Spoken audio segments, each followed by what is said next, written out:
My name is Brandon Federico. I'm from Centerville, and I've lived here since 1984. I grew up in Boise a little bit, and we moved down here for my dad's work. Um, Shrey and we met I had just turned 17. She was 15. We met in Bear Lake and In the hot tub. in the hot tub. And my friend and I, we were just hanging out in the hot tub and saw these two cute girls come walking in, and ever since then, I knew that there was something special about her, and we've basically been together ever since. Yep. On December 5th of 2013 is when Shrey had found something that I had sent via text. And it wasn't the first time in our marriage that it was discovered that I had been looking at pornography. But after she saw the text, I told her a little bit, and then over the next several weeks is when everything really started to unravel. And it was just my lies, my deceit, everything that I had done and was doing had just got out of control. And I decided that I needed to get everything out in the open, no matter what. And at that point, I knew that there was no chance that I was going to keep my family, and it was all over. I was done, and I just knew that it was time for me to be honest with not only my wife and my family, but it was time for me to actually be honest with myself and stop kidding myself about this bad habit that will never go away, that I thought that I would grow out of. And so I told her. I sat down at the computer on December 14th. It was a Saturday. She had decided to go Christmas shopping for the kids, and I was sitting on the edge of the tub.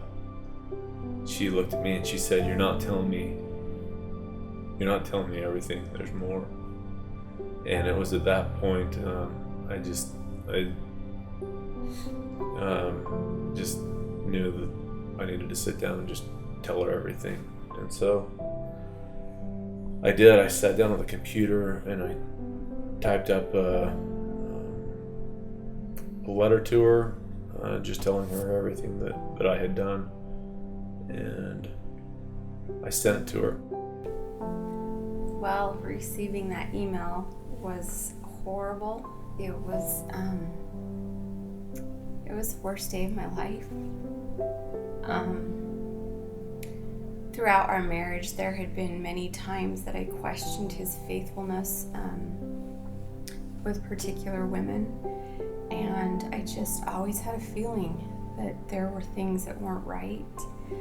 And so when I read this email, in addition to all of the pornography issues, there were a list of names of every person that he had been unfaithful with, and it hurt more than anything I've ever felt before in my life. But it was traumatizing. I don't wish it upon my worst enemy, but so I was in the store and sick to my stomach. I think I got to the point where I was in shock. I left. I turned around. I hadn't even got my Christmas shopping started, and I walked in the parking lot, and some friends drove by, and they could just tell from the look on my face that something was definitely wrong, and they talked to me for a minute, and I could not tell you what was said in that conversation. And they saw me go to my car and put my head on the steering wheel and just cried and cried and cried. I just felt like I had no idea who I was married to. I had no clue who this person that I have been married to for 15 years was, and my world just pretty much came crashing down. So, like he said, that happened on December 14th. And on December 15th, the next day, I had prayed before then, but I had gotten down on my knees and prayed, and I pleaded with my Heavenly Father, and I told him, I asked him, I said, Heavenly Father, I cannot do this anymore with Brandon. I've lived with it, with lies and betrayal for long enough. But I said, if you can promise that he will never do this to me again, and that I won't be hurt and be betrayed by him through these addictions, then I will work it out with him. But if there is any chance that he has any of this left in him, if he's going to be deceitful, dishonest, still continue this path of life that he's going right now, then please just have the decency to let me be free of him and to move on with my life. And I just got this overwhelming feeling that everything was going to be okay, and that my life with Brandon would be okay. And so it was here the day after I got this email that I knew that eventually we'd be able to work it out. It would be a long road, and it wasn't particularly my will. If it would have been up to me, I would have ran in the opposite direction. But it was Heavenly Father's will, and so I, from that point on, changed the frame of mind as far as not pursuing a divorce, and tried to get help as quickly as possible, and that took me back to Maurice. The program that Maurice has done with Men of Moroni, I've just recently started helping out, and so I've just been going there to see how he runs the program. But I've met with Maurice individually a number of times, and a lot of the stuff that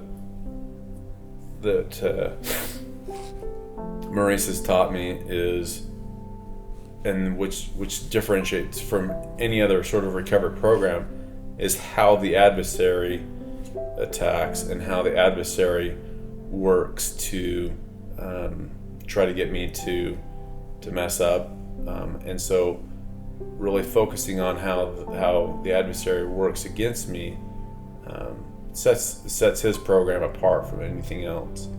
A lot of these other programs, they talk about negative self-talk, they talk about different things, but it's really the adversary who's trying to destroy, and having an understanding of that and how he's going to attack really helps me understand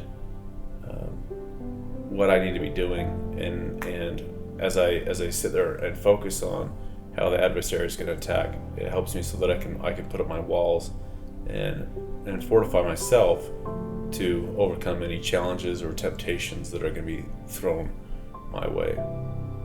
My number one recommendation would be turning to your Heavenly Father. That has helped me tremendously. I haven't always been the most religious person in my life, but I knew that that's where I needed to turn to start off with, to help me sift through this mess that has been dumped on me. Maurice was a great help in my healing, and helping me to, like you said before, to identify Satan, because Satan doesn't just attack the addicts, he also goes for the wives. I literally had no one, I had nowhere to turn except for Christ. And so I turned and went straight towards him at that point. And so having that focus at first really helped out. But understanding how Satan attacks really makes the atonement real. Because now I know that the adversary is as real as the atonement, and that the adversary wants to destroy me as much as Christ wants to save me.